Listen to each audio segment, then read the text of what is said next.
Hey, my friends, I'm Matt. This is the 10-Minute Bible Hour podcast. Welcome back to all of you who've been hanging out with me as we inch through the book of Matthew, one little chunk at a time on weekday mornings.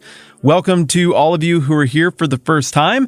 If this is your first time, you are great jumping in right here. You're going to have fun. I think you'll figure out what we're doing pretty quickly, and you will be able to catch up and catch on as we go along. If, however, you get into it and you're like, yeah, I want to start from the beginning, it's going to be a little bit of a haul, but it's going to be a fun haul. You can go back anytime you want to and catch back up or catch up and stay current or do whatever you want because it's the internet and you're in charge of the decisions you make on the internet. Whatever the case, we're in Matthew chapter 13 this time around. And we're in the middle of a pair of back-to-back parables that are both these little micro parables in the middle of a much, much bigger thing. And so Matthew 13, once again, is the third great big discourse of Jesus out of 5 around which Matthew has structured his account of the life and teachings of Jesus. The first one is the Sermon on the Mount. The second one is the missional discourse of Matthew 10. And now we get the kingdom discourse of Matthew 13. This is interesting because it is a bit of a contrast with the first one, the Sermon on the Mount, because the Sermon on the Mount is an overt explanation of the values of the kingdom, what the kingdom is going to be about. And the kingdom parables discourse here in Matthew 13 it's a lot of the same material, but it's delivered in parables. And so it's a little more cryptic and it's a little more fun to think about and wrestle with. And as you'll see today, there are a couple of points in this discourse where there really is room for disagreement. Now, I got an opinion on the one we're going to look at today, but other people have opinions too, and I'm going to try to do right by them in terms of what they think. So yesterday, we looked at the parable of the mustard seed. This is the one that goes, he told them another parable. The kingdom of heaven is like a mustard seed, which a man took and planted in his field. And though it's the smallest of all your seeds, yet when it grows, it's the largest of garden plants and becomes a tree so that the birds of the air come and perch in its branches. This looks like it follows a very similar pattern to the other stuff we've seen in terms of the idea that the kingdom starts very small and that it duplicates itself, that it grows into something bigger. And then when it does grow into that something bigger, that there is a blessing, there's a benefit to it. There's an additional harvest, a repetition of the seeds that were planted. Or in this case, the tiny little seed is good for only being eaten by one bird quickly in the first parable of Matthew chapter 13. Here in this parable in Matthew chapter 13, that little seed grows into something that benefits a lot more people and does a lot more good. So it's not too tough to see what's going on here. The kingdom is going to start small. It's going to look unassuming and it's going to grow into a giant thing that accomplishes a ton of redemptive stuff. And it's awesome. But then the next one, there's a little bit of debate about it. It goes like this. He told them still another parable. The kingdom of heaven is like yeast that a woman took and mixed into a large amount of flour until it worked through all the dough. So this yeast one is similar to the mustard seed one. They're both about something little turning into something big. But Matthew is a very carefully put together book. Jesus is a very intentional speaker. There's no way he's going to be like, I didn't really say quite what I meant to on the first one. I got another one. Let me just try this, see if it hits you a little bit better. There's a reason that both of these are here. And so the obvious interpretive question that takes us beyond the surface level meaning of little thing growing into something big is, why would Jesus say the same thing twice in a row? And we're going to assume that he didn't and that it means something different. And there's a reason that both of these are here. So with the parable of the mustard seed, we get the third straight image of the little DNA data packet of the seed duplicating itself into something bigger and more important. But with the yeast, we don't get that. The data packet of the yeast is not duplicated by the process of being worked through the dough and causing that expansion. It's just a little bit of that yeast has the ability to permeate a much larger thing. So in a lot of ways, the parable of the yeast is a little bit more reminiscent of what Jesus said going right through the front door in Matthew chapter 5 at the beginning of the much more overt Sermon on the Mount. Matthew 5:13, remember, this is the stuff that comes right on the heels of the Beatitudes, where Jesus says, you're the salt of the earth, but if the salt loses its saltiness, how can it be made salty again? It's no longer good for anything except to be thrown out and trampled by men. You're the light of the world. A city on a hill can't be hidden. Neither do people light a lamp and put it under a bowl. Instead, they put it on its stand, and it gives light to everyone in the house. In the same way, let your light shine before men, that they may see your good deeds and praise your Father in heaven. So it looks like the overt concept in the Sermon on the Mount is that a little bit of kingdom value, a little bit of kingdom citizen mixed in with the larger set of world values and the larger collection of world citizens can be a very effective thing, even in very small number. It does not take 1 part salt to 1 part steak to properly season a steak. It takes very, very little salt, relatively speaking. Likewise, it takes relatively little yeast to cause all of that dough to respond, but the yeast isn't duplicating itself. There's a byproduct to the yeast that causes that growth and that change and that permeation.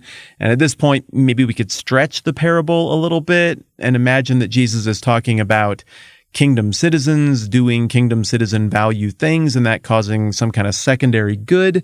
But I'm not sure the analogy holds that far out. So given the immediate literary context of the speech and given the larger narrative context of the pressure ratcheting up on Jesus and people falling out into reject him or embrace him camps and him flipping to speaking in parables, understanding that, hey, some people are going to have their eyes open. They're going to see this. Some people are going to have their ears open. They're going to hear this. And other people are going to have those 2 orifices shut.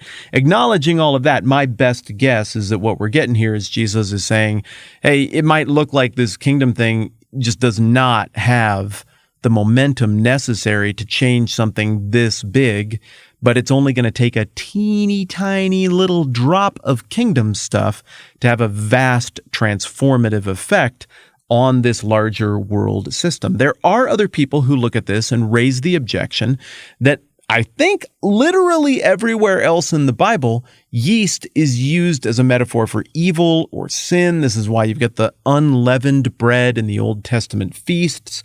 This is why even in the New Testament, when you go over to 1 Corinthians 5:6, where Paul is in the middle of a letter where he's just berating this church in Corinth for being crappy at stuff and awful. And he uses yeast as a metaphor in a negative sense as well. He says, your boasting is not good. Don't you know that a little yeast works through the whole batch of dough? Get rid of the old yeast that you may be a new batch without yeast as you really are, for Christ, our Passover lamb, has been sacrificed. And obviously there's a lot of context there we don't have time to go into. So some people who are way smarter and better studied than me look at this passage and they're like, no, this is Jesus tempering expectations for people who are interested in the kingdom in terms of how good it will always be. This is him saying there's going to be some dumb stuff that happens in the kingdom. And then that fits. I mean, there are warnings that come a little bit later on about there being wolves without and wolves within. And the idea is not foreign to the authors of the New Testament, nor to Jesus, that there's going to be difficult, destructive stuff that happens within the church. Now, the parable of the wheat and the tares, which brackets the parable of the mustard seed and the yeast, has a story about an enemy that comes and messes with a field. And Jesus, though, specifically says that that field is the world. So if the parable of the mustard seed and the yeast are talking about corruption within the church, within the kingdom, that would not fit with what we see in the parable that brackets it on either side, that being the wheat and the weeds. That is a parable about the relationship between the kingdom and the world. And likewise, the parable of the sower is a parable about the relationship between the king, the kingdom, the message of the king, and the world, and how it will be received. So it is entirely possible that the brilliant people who think that this is a tiny little parable acknowledging that the kingdom people, the church, the kingdom citizens aren't always going to get everything right, it's possible they have a point here. To me, on the other hand, it looks like this is one of those places where, for shock value, Jesus is flipping a metaphor that's always used to mean one thing to another thing. And we do have precedent for that in the last great discourse of Matthew, in Matthew 10:16, where it says, I'm sending you out like sheep among wolves, therefore be as shrewd as snakes and as innocent as doves. Generally, snakes are not a good thing, but Jesus drives home his point by harnessing the imagery of something that's usually viewed as destructive and repackaging it as something that is viewed as positive. He does the same thing over in the parable of the shrewd manager in the book of Luke that we do not have time to get into today.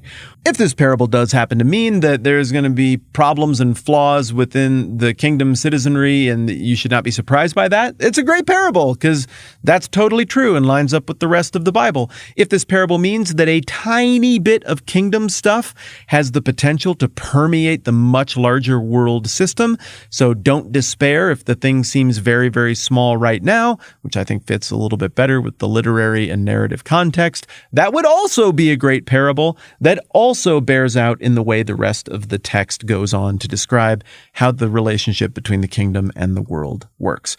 Next time around, we get on to Jesus' explanation of the wheat and the tares. And finally, thanks to the 10 or so of you that jumped in on the Patreon thing at patreon.com/the-TMBH podcast. We're doing a thing right now where I'm working on this cool little Matthew field notes diary, not Matthew like me, but like Matthew, like the book of Matthew, this little field notes diary journal thing. I just thought it'd be cool to give that to everybody who's making this thing go by supporting the program. You can jot down notes or do whatever you want with it. I think it's pretty neat, and I'm excited to get them out to you. So working on that now, looking to get that in the mail, or starting to get that in the mail here in the next couple of weeks.